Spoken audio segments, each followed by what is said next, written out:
Hello red devils, welcome back to extra time insights. So நம்ம லைஃப்பில் ஒரு 20 minutes ஒரு உச்சக்கட்ட சந்தோஷத்துக்கு போயிட்டோம். அது எப்போன்னு பார்த்தீங்கன்னா, நம்ம கோல் அடித்து ஆஃப் டைம் பீரியட் போய் நம்ம திருப்பி விளையாட கோல் வாங்குற வரைக்கும். என்ன சமாச்சாரம்னா, நம்ம டேபிளில் செகண்டில் இருந்தோம். அஃப்கோர்ஸ் ஒரு கேம் எக்ஸ்ட்ரா இருந்தாலும் டேபிளில் செகண்டு நினச்சி பார்த்துருக்க முடியுமா? எத்தனை வருஷ கனவு இது. என்னைக்கும் இல்லாத அளவுக்கு, அதாவது ஒரு ஃபார்மில் இல்லாத அந்த நாட்டிங்ஹாம் ஃபாரஸ்ட் நம்ம கூட தான் ஃபார்முக்கு வரணுமா? ஆனஸ்ட்லி அவங்களோட ப்ரீவியஸ் மேட்சஸ் எடுத்து பாருங்கள், ஹைலைட்ஸ் பாருங்கள். சத்தியமாக சொல்கிறேன், யுனைடெட் மேலே ஆடின பர்ஃபார்மன்ஸை கொஞ்சம் கூட எங்கேயுமே காட்டல. எல்லாத்தையும் சேர்த்து வச்சு நம்ம கூட செஞ்சுட்டாங்க நம்மள. இந்த அளவுக்கு பர்ஃபார்மன்ஸ் அவங்க கொடுக்கலங்க இந்த சீசன். நம்ம கிட்ட தான் ஆரம்பிச்சிருக்கிறோம். ஆனஸ்ட்லி அன்றைக்கி நாட்டிங்ஹாமோட கேம் பிளே சூப்பராக தான் இருந்தது, தட்ஸ் நோ டவுட். ஸோ இந்த கேமில் ஒரு சில விஷயங்கள், டாக்கிங் பாயிண்ட்ஸ் அப்படின்னு நான் எடுத்து வச்சுருக்கேன். அது உங்களோட நான் டிஸ்கஸ் பண்ண போகிறேன். ஸோ நம்மளோட ஃபர்ஸ்ட் டாக்கிங் பாயிண்ட் இதில் என்னன்னு பார்த்தீங்கன்னா, செஸ்கோவோட மிஸ்ட் ஆப்பர்ச்சுனிட்டிஸ். இந்த மூவில் பாருங்கள், எம்போமோ கிராஸ் போடுறான், செஸ்கோ அதை ஷூட் எடுக்க பார்க்குறான். பட் அஃப்கோர்ஸ் செஸ்கோவுக்கு அங்கே என்ன நடக்குதுன்னு தெரியல. பட் ப்ரூனோ வந்துட்டு இருக்கான். மேபி ப்ரூனோவோட காஷன் கேட்டிருக்க வாய்ப்பு இல்லை, எனக்கு ஆம்பியன்ஸ் சவுண்ட் அதனால கேட்டிருக்க வாய்ப்பு இருக்காது. பட் இந்த இடத்துல பார்த்தீங்கன்னா உங்களுக்கு தெரியும், இந்த ஃப்ரேமில் செஸ்கோ அந்த ஷாட் எடுக்காமல் டம்மி பண்ணியிருந்தானா அடுத்தது அது ப்ரூனோ கிட்ட இன்னும் ஒரு பெட்டர் ஆப்பர்ச்சுனிட்டியாக இருந்திருக்குன்றது என்னோட ஒரு பாயிண்ட். ஸோ இந்த பால் அகெயின் அதே எம்போமோ இப்போ இந்த பக்கம் ஸ்விட்ச் பண்ணி ஒரு பால் சூப்பராக கேர்ள் பண்ணி உள்ளே கொடுக்குறான். அண்ட் அது ரொம்ப அழகாக டிஃபென்ஸ் தாண்டி ட்ராப் ஆகுது. பட் இங்கே செஸ்கோவோட ஜட்ஜ்மெண்ட் ராங்காக இருக்குது அண்ட் கண்ட்ரோலுமே ரொம்ப புவராக இருக்குது. லாங் டச் கீப்பர் கிட்ட போயிடுச்சு. இந்த மூவ்ல பாருங்க, ஷா அவங்க பில்டப் முறியடிச்சு பால் எடுத்து குன்யாக்கு செட்டப் பண்ணி குன்யா 1-2 ஷாக் அடி அண்ட் ஷா ஃபைனலி அதை செஸ்கோக்கு போடுறான். பட் செஸ்கோ அகெயின் அவனோட அந்த ஒரு கண்ட்ரோல் ஆர் மேபி டிசிஷன் அங்கே அகெயின் புவராக தான் இருக்குது. ஏன்னா அங்கே ஒன்று கண்ட்ரோல் நல்லா எடுத்துருக்கணும், இல்லைனா எப்படி குன்யா ஷாக்கு போட்டானோ ஷா எப்படி செஸ்கோக்கு போடணும் அதே மாதிரி செஸ்கோ திருப்பி குன்யாக்கு ஆடி இருக்கலாம். பட் பால் எங்கே போயிடுச்சு, செஸ்கோனால ஒன்றுமே பண்ண முடியல. இப்போ அகைன் இந்த மூவ் பார்த்தீங்கன்னா, ஆமட் செஸ்கோ ரன் கொடுக்குறான்னு தெரிஞ்சவொன்னே அந்த ரன்னுக்கு ஏற்ற மாதிரி ஒரு பால் கொடுக்குறான். பட் செஸ்கோ அந்த பாலை எடுக்க முடியல. ஏன்னா அவங்க டிஃபென்ஸ் அதை ஈஸியாக எடுத்துட்டாங்க. அவனை செஸ்கோ விட ஸ்பீட் ஆகிட்டாங்க. பட் இந்த மாதிரி டைமில் இன்னும் கொஞ்சம் பெட்டர் ஸ்க்ரீனிங் பண்ணி ஓடிட்டு இருந்தால் பாலை ஷீல் பண்ணி எடுத்தால் பெட்டராக இருக்கும்னு நினைக்கிறேன். பட் இந்த சில விஷயங்கள் பார்க்கும்போது செஸ்கோ இன்னும் நம்மளோட பிரீமியர் லீகுக்கு இன்னும் அடாப்ட் ஆகலை அப்படின்றது. But of course Sesko is far better than what we ever had before. But இன்னும் அந்த ஒரு ஃபுல்ஃபில்மெண்ட் ஆகிருக்கா, மற்ற டீம் ஸ்ட்ரைக்கர்ஸ் மாதிரி ஆயிருக்கானா அப்படின்னு பார்த்தா இன்னும் இல்லை. அண்ட் அது கொஞ்சம் இந்த மாதிரி விஷயங்களை கரெக்ட் பண்ணி ஒரு டீம் பிளேயராக ப்ளே பண்ணினானா ஐ திங்க் நம்ம எதிர்பார்க்குற அந்த ஒரு ஸ்ட்ரைக்கர் நம்மளுக்கு சீக்கிரம் கிடைப்பாங்க. ஸோ என்னோட நெக்ஸ்ட் டாக்கிங் பாயிண்ட், இந்த இடத்துல பாருங்கள், இந்த பால் கார்னர் இல்லை அப்படின்ட்டு சொல்கிறாங்க. யார் சொல்கிறா? நாட்டிங்ஹாம் ஃபாரஸ்ட் தான் சொல்கிறாங்க. மற்றவங்கலாம் ஓகே அது கார்னர்னு தான் சொல்கிறாங்க. எங்கே என்ன ஆகுதுன்னா, பால் அவன் எடுக்கும்போது அவுட் ஆஃப் லைன், அதாவது பாலோட பாட்டம் லைனுக்கு வெளியே போயிடுச்சு. பாலோட அந்த ஆர்க்கு தான் லைக் அது ஓவர் ஹங் ஆகிட்டு இருக்கு அந்த லைன் மேலே. பட் இது கார்னராக இல்லையான்னு கேட்டிங்கன்னா கார்னர் தான். இந்த பால் வெளியே போயிடுச்சு. ஓகேவா? அந்த பால் ஃபுல்லாக அதாவது அந்த பாட்டம் வரைக்கும் வெளியே போயிடுச்சு. இது கார்னர் கொடுக்கல, எந்த தப்பு இல்லை. சரி, அதையும் மீறி இது கார்னர் இல்லை அப்படின்னீங்கன்னா இந்த ஃப்ரேம்லேயே உங்களுக்கு தெரியும் பால் உங்களுக்கு அப்படியே ஃப்ரீஸ் பண்ணி வச்சிருக்கேன் பாருங்க. இந்த இடத்துல பால் வெளியில் இருக்குன்றது ரொம்ப கிளியராக தெரியுது. இந்த ஆங்கிள் இன்னும் மேபி ஸ்ட்ரைட்டாக நம்மளுக்கு கிடச்சிருந்தா பால் இன்னும் வெளியே இருக்கிறது ரொம்ப பட்டமாக தெரிஞ்சிருக்கும். பட் இது அகைன் நம்மளுக்கு ஒரு ஸ்ட்ரைட்டான ஆங்கிளாக இல்லை இது. பட் இதுதான் நம்மளுக்கு கிடச்சிருக்கு கேமரா ரெஃபரன்ஸு. இது விஏஆர் வரைக்கும் போயிட்டு வந்திருக்கு.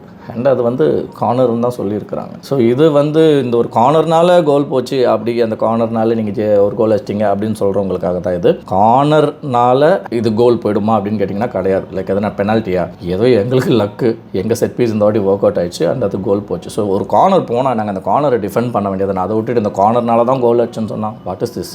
சில்லியாக இருக்குது. Coming to the goal. So இந்த கோல் பார்த்தீங்கன்னா காசிமீரோவோட பர்ஃபெக்டான ஹெட்டருங்க, செம்ம ஜம்ப்பு, சரியான heading and super placement. Chance இல்லை. இந்த மாதிரி ஒரு ஃபினிஷ் காசிமீரோ அண்ட் நம்ம லார்ட் மெகுவேர் மட்டும் தான் இதெல்லாம் பண்ணக்கூடிய விஷயம். அண்ட் அது ரொம்ப பிரமாதமாக காசிமீரோ பண்ணியிருக்கான். ஸோ நெக்ஸ்ட் டாக்கிங் பாயிண்ட் என்னன்னு பார்த்தீங்கன்னா, நாட்டிங்ஹாம் ஃபாரஸ்டோட ஃபர்ஸ்ட் கோல். இப்போ இதில் என்ன ஆகுது, கிராஸ் உள்ளே வருது. அந்த கிராஸில் நம்ம ஆமட் முட்டி மோதி எடுக்க பார்த்தாப்புல அந்த ஹெட்டரை, பட் முடியல. பட் நாட்டிங்ஹாமோட கிப்ஸ் ஒயிட் சூப்பராக அதை ஹெட் பண்ணி உள்ளே போட்டான். இது ஒரு சம கோலுங்க, இது no doubt about it. But இந்த இடத்துல 2 பேர் மிஸ்டேக் இருக்குல்ல, அதை பற்றி தான் இப்போ நம்ம பேச போகிறோம். ஃபர்ஸ்ட் மிஸ்டேக், இதை நீங்கள் அப்சர்வ் பண்ணியிருப்பீங்களா தெரியாது. இந்த இடத்துல பாருங்கள். இந்த இடத்துல என்ன ஆகுதுன்னா கிராஸ் போடாமல் ஆப்போனண்ட் வந்து நாட்டிங்ஹாம் பிளேயர் வந்து பாலை காலில் வச்சுட்டு இருக்கான். ஸ்லோவாக ட்ராக் பண்ணிட்டு இருக்கான்னா ஸ்லோவாக அவன் ட்ராக் பண்ண நம்ம குனியா வந்து மூளை கழட்டி வச்சுட்டு பாலுக்கு போயிடுறான். அவனும் இந்த பாலை வின் பண்ணுற இன்டென்ஷன் தான், nothing wrong about it. But இதுதானே ட்ராப்பு. அவன் பண்ண அந்த ட்ராப்பில் வந்து நம்ம எலி மாட்டிக்கிச்சு. அந்த பால் கிட்ட போனவொடனே இங்கே அவனோட குனியாவோட மேனை விட்டுட்டான். ஸோ குனியா அங்கே இல்லைன்னொடனே அவன் பாலை போட்டான், மைனஸ் ஆடினா ட்ராப் பண்ணி அவன் அந்த பாலை வந்து உள்ள கிராஸ் போட்டான், கோலாக போச்சு.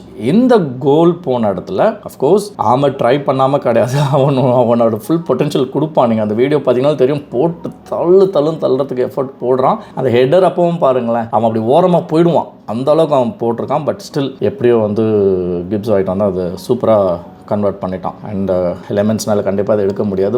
பட் லெமன்ஸ் ட்ரை பண்ணால். பட் அஃப்கோர்ஸ் ரொம்ப சூப்பரான கோலுங்க இது. காசிமீரோ ஹெடரை விட இது பெட்டர் ஹெடர்னு தான் நான் சொல்லுவேன். இந்த இடத்துல குனியா வந்து டெம்ப்ட் ஆகாமல் அந்த ட்ராப்பில் விழாமல் இருந்திருந்தா அப்படின்னா கண்டிப்பாக வந்து இந்த கிராஸ் அவாய்ட் பண்ணியிருக்கலாம், இந்த கோலும் அவாய்ட் ஆகிருக்கலாம். அடுத்த டாக்கிங் பாயிண்ட் என்னென்னா, ஃபஸ்ட் கோல் அடித்து அதுலேருந்து ஷாக்லேருந்து மீளவே இல்லை, அதுக்குள்ளேயே செகண்ட் கோல் அடிச்சிட்டானுங்க நாட்டிங்ஹாம். இந்த செகண்ட் கோல் அப்போ இங்கே என்ன ஆகுதுன்னா, ஓகே எல்லோரும் அவங்கவுங்க மேனோட இருக்கிறாங்க. பட் என்ன ஆகுது, அகெயின் குனியா அஃப்கோர்ஸ் இது வந்து நான் குனியாவை ப்ளேம் பண்ண மாட்டேன். பட் குனியாவோட டிஃப்ளெக்ஷனில் பால் இன்னும் கொஞ்சம் ஹை போயிடுது. ஸோ இந்த பால் ட்ராப் ஆகும்போது லெனியோரோவை தவிர யாருமே அந்த பாலுக்கு ஹெட்டிங் போகல, எல்லாருமே கீழே கிரவுண்ட் லெவலில் தான் இருக்காங்க. ஸோ லெனியோரோ வந்து ஜம்ப் பண்ணி அட்லீஸ்ட் அந்த பால் வந்து எடுக்க ஒரு எஃபர்ட் போட்டான். அண்ட் அஃப்கோர்ஸ் அந்த சைட்லேயும் வந்து ஐ திங்க் டெலிட்டும் ட்ரை பண்ணியிருக்கான், மேபி இன்னொரு ஆங்கிளில் தெரியும். பட் இதில் என்ன காமெடினா, இந்த மற்றவங்க எல்லாம் சுற்றி பார்த்துட்டு இருக்காங்களே, வேடிக்கை பார்த்துட்டு இருந்தவங்கள ஒருத்தன் வந்து டாலோ அகைன் இந்த மூவை பாருங்கள், கிராஸ் உள்ளே வருது, டிஃப்ளெக்ட் ஆகி மேலே ஏறுது, டெலிட்டும் யோரோவும் ஜம்ப் பண்ணுறாங்க. அண்ட் அஃப்கோர்ஸ் அவன் பால் எது ஷோல்டரோ கையிலையோ எதுலேயே பட்டு ட்ராப் ஆகிடுது. டாலோ நின்று வேடிக்கை பார்த்துட்டு இருக்கான். அண்ட் அவன் வந்து சூப்பர் பால் எடுத்து உள்ளே போட்டான். ஸோ ஆமட் கண்டிப்பாக ரீச் பண்ணியிருக்க முடியாது. டாலோ விட்டான்னு தெரிஞ்ச பிறகு தான் ஆமட் வரான். அது வரைக்கும் டாலோ பார்த்தீங்கன்னா இந்த ஃப்ரேம்லேயே பாருங்கள், இந்த வீடியோவில் பாருங்களா, அப்படியே நிற்கிறாங்க. அவன் பின்னாடி இருந்து அவன் ஓடி வரான். இந்த அளவுக்கு ஒரு பால் வந்து நம்மளோட பாக்ஸ்லேருந்து கிளியர் ஆகிற வரைக்கும் எவ்வளோ அலர்ட்டாக இருக்கணுன்றது வந்து கிளிப்புள்ளை கூட தெரியும். இவனுக்கு என்ன பிரச்சனையும் எனக்கு தெரியலப்பா.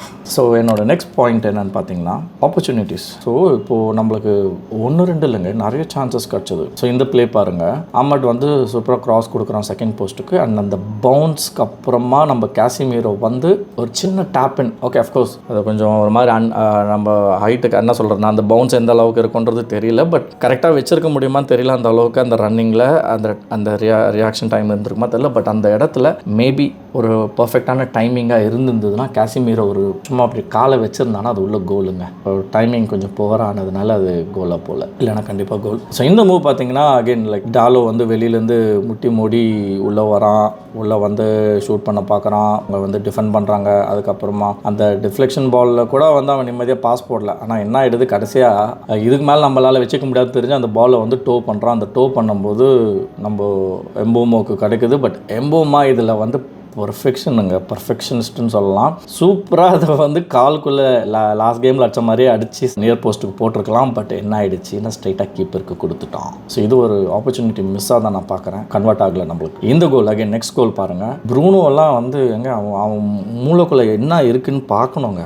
ஐயோ என்ன விஷனுங்க, செம ஷாட். அது அந்த வுட் ஒர்க் மட்டும் படலைன்னா கோல் சரியான விஷன்னு. பட் இதில் இன்னொன்று நெக்ஸ்ட் விஷயம் என்னென்னா, அந்த ரீபவுண்டை வந்து காசிமீரோ கொஞ்சம் கரெக்டாக எடுத்திருந்தா அதுவும் ஒரு கோலு. கண்டிப்பாக கீப்பரால் சேவ் பண்ணியிருக்க முடியாது. ஸ்டார்ட் பண்ணி பார்த்தான், பாலை புஷ் பண்ண பார்த்தான். பட் அது வெளியே போயிடுச்சு. அண்ட் அதுக்கப்புறம் அது கார்னர்னு கேட்டானுங்க, கிடைக்கல. ஸோ இது அகைன் ஒரு பெரிய மிஸ் நம்மளுக்கு. அதுக்கப்புறமா ஒரு பெரிய மிஸ்ஸு, நம்ம வருத்தப்படக்கூடிய மிஸ் என்னன்னு பார்த்தீங்கன்னா, இந்த லாஸ்ட் எக்ஸ்ட்ரா டைமில் நம்ம ஆமடுக்கு கிடைச்ச அந்த ஆப்பர்ச்சுனிட்டி, அந்த ஷாட்டை பாருங்களேன், என்ன மாதிரி ஒரு ஷாட்டுங்க அது, செம்ம ஷாட்டுங்க.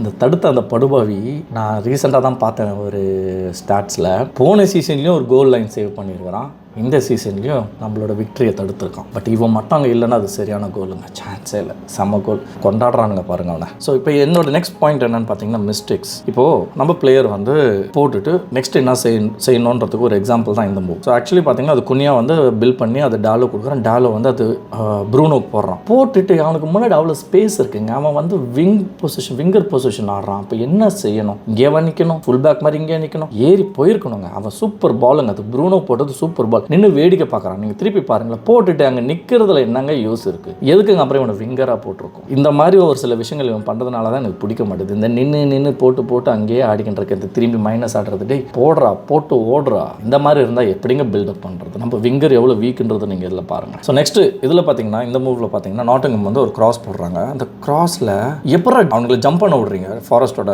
பிளேயரை 2 பேர் ஜம்ப் பண்ணுறானுங்க. அதில் ஒருத்தன் ஹெட் வச்சுட்டாங்க, ஹெட்டர் கனெக்ட் பண்ணிட்டான். அது உள்ளே போயிருந்தா என்ன ஆயிருக்கும் நம்ம நிலைமை?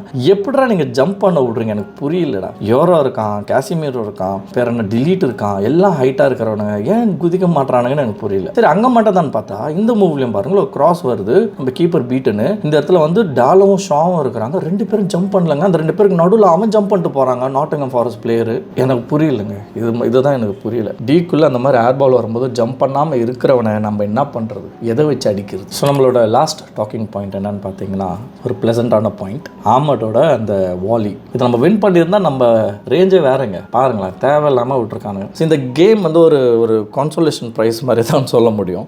இது வந்து நம்ம 3 பாயிண்ட்ஸ் டார்கெட் பண்ணியிருக்க இடத்துல 1 பாயிண்ட் எடுத்துகிட்டு வந்திருக்கோம். 3 பாயிண்ட்ஸ் ஈஸியாக எடுத்துருக்கலாம், பட் 1 பாயிண்ட் தான் எடுத்தோம். இது நம்ம கெட்ட நேரம் தான் நான் சொல்லுவேன். அண்ட் இந்த கோல் மட்டும் நம்மளுக்கு கிடைக்கல அப்படின்னா முட்டை தான் வாங்கிட்டு வந்திருப்போம். நம்ம எவ்வளோ ப்ளசண்டாக இருக்குது நம்ம அதை பார்க்கறதுக்கு. நம்ம ஹாரி மெக்வயரோட லிவர்பூல் கோலுக்கு அப்புறமா இதுதாங்க நெக்ஸ்ட் பெஸ்ட் கோல் நான் சொல்லுவேன்.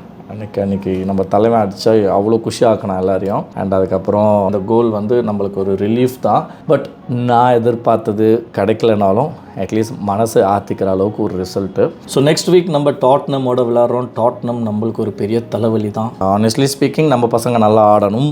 பட் என்ன நடக்குதுன்னு பார்ப்போம். இங்கே பிளேயர் டயர்டுன்னு சொல்கிறதுக்கோ இல்லை எனக்கு இன்ஜுரிஸ்ன்னு சொல்கிறதுக்கோ ஒன்றும் கிடையாதுங்க. பட் இதை நம்ம யூட்டிலைஸ் பண்ணிக்கிட்டு கொஞ்சம் ப்ரீமியர் லீக்கில் ஃபோக்கஸ் பண்ணலான்றது தான் என்னோட ஒரு ஆசை. ஸோ இது நிறைவேறுதான்னு பார்ப்போம். ஸோ அடுத்த வாரம் நல்லபடியாக வின் பண்ணி திருப்பி நம்ம மானத்தை காப்பாற்றுங்கடா அப்படின்ட்டு அவனுங்களை வேண்டிக்கிட்டு இந்த வீடியோவை நான் முடிச்சுக்கிறேன். இந்த வீடியோ உங்களுக்கு பிடிச்சிருந்ததுன்னா கமெண்ட் பண்ணுங்கள், லைக் பண்ணுங்கள், மறக்காம என் சேனலை சப்ஸ்கிரைப் பண்ணுங்கள். அண்ட் உங்களை அடுத்த வீடியோவில் சந்திக்கும் வரை நான் ஸ்டான்லி சைனிங் ஆஃப்.